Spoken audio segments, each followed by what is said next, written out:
I dare say that not since Superman and Batman came together. Exactly. Have we had a pairing like we are about to see. This is kind of historic, I think. We are bringing in the big guns, the two most celebrated doctors on TV, I would say. Absolutely. Absolutely. Apologies to Fauci. Apologies to Fauci. I just meant TV doctors who have shows. Dr. Oz and Dr. Phil both are together teaming up for something that we're going to talk to them about right now. So without further ado, let's bring in Superman and Batman. Oz, Dr. Oz and Dr. Phil. Welcome to TMZ Live, guys. Hey, guys. Good morning. Thanks for having us on. So what brings you two together these days? Well, I got to credit Phil. He initiated this, but since I started my show, and even back when I was doing the Oprah show, we were dealing with scammers who were using our names and lying about things we were purportedly endorsing. But Phil called me recently and said, you know what? I've been seeing these ads of the two of us apparently selling CBD, which, by the way, neither of us sell CBD alone or together. And it's driving me crazy because viewers are calling and complaining about all kinds of issues, including having their money stolen. So he said, you've been doing this for quite a long time. I've been suffering this as well. Let's combine forces and make it clear to America that not just us, but celebrities all over the country are having their names stolen.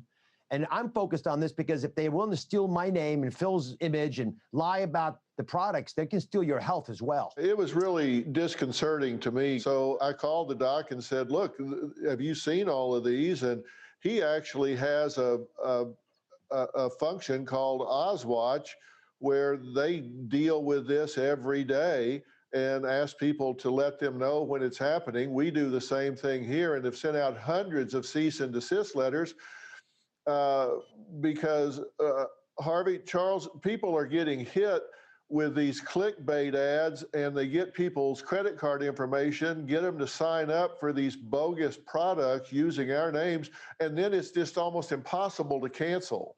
And they're stealing their money, and then as Dr. Oz points out, they're actually stealing their health as well.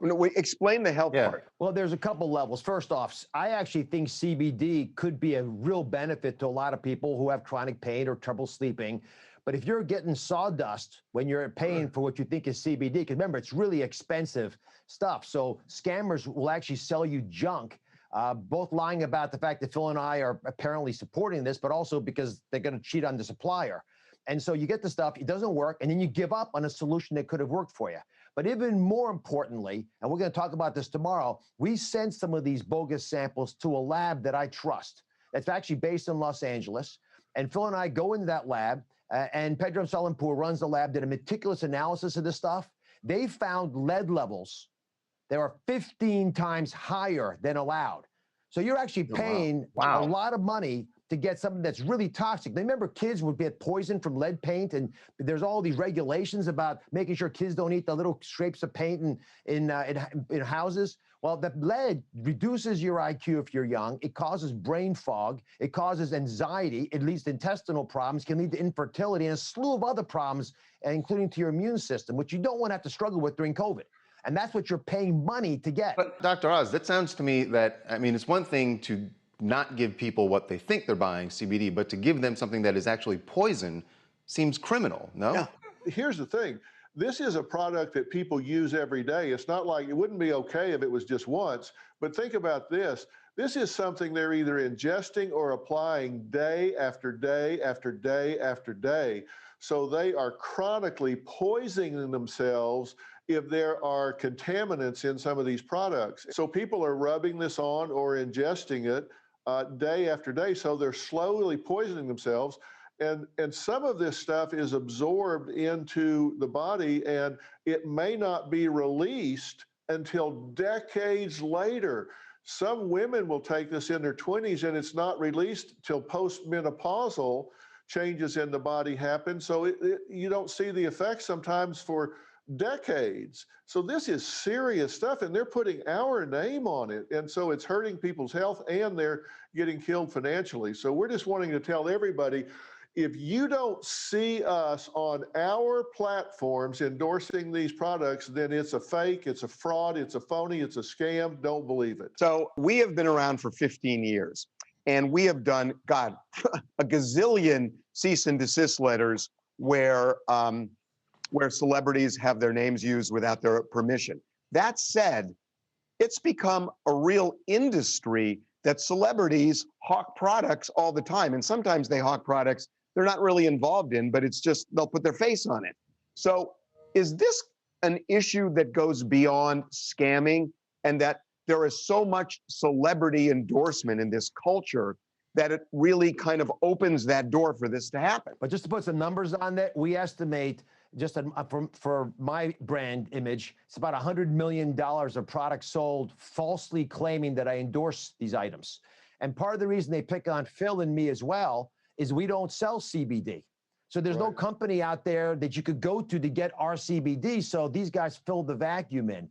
And to your point, there are a lot of celebrities who do endorsements, but the claims are very carefully monitored. They should be, because they've got teams around them who can do that. So if someone says CBD is going to cure your chronic pain, 100% guarantee it, and they've got all kinds of scams like get money back guarantee in 2 weeks, but you don't get the product for 3 weeks, there's no way that a regular celebrity would ever get involved in those. And finally, one big tip, actually look at the URL, look at the web link. It's always fake. It says Dr. Phil's show. It won't be quite right. So you can sort of tell that you're not really going into his site, especially when every link after that takes you to a product that's trying to be sold to you. That's not how a normal website functions. Hey, Charles, you know what? Yeah. I mean, when do we get two guys like this on the show?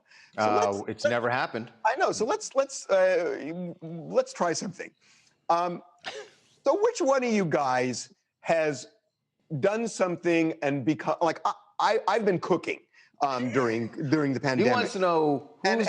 and I've become, I believe, a really good cook. So I want to know which one of you guys has acquired a skill during the pandemic, and then we'll judge whose skill is better. How's that? I've actually gotten to be a really good cook, but I have to say this.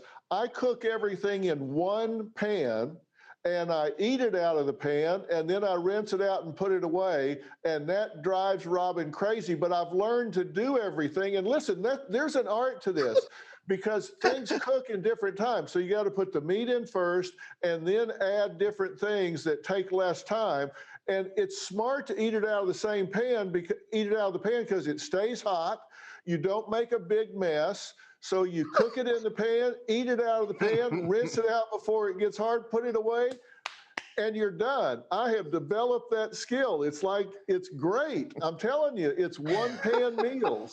Okay, so that's Michelin stuff. So Oz, what about you? So, early on in the pandemic, I would hear my kids playing piano. None of them really played that much when they were younger. I learned there are apps out there that would help them do it. So I started playing the piano.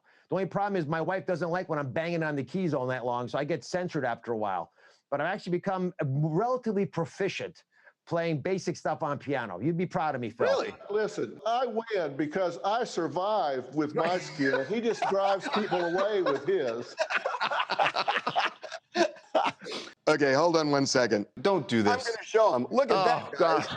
Look at that. That was last night. Just so you guys understand, so I get a text from Harvey at 5:50 in the morning. It's just that photo. And I'm like, what is that? What am I supposed to do with that? Every day he's got a new recipe he's bragging about. Hey, guys, this is great. Thank you so much for coming on. And your show is on, so tomorrow. So it's going to be on both your shows. Each of you will be on the other show tomorrow, right? Exactly. Yeah, we're on each other's shows tomorrow.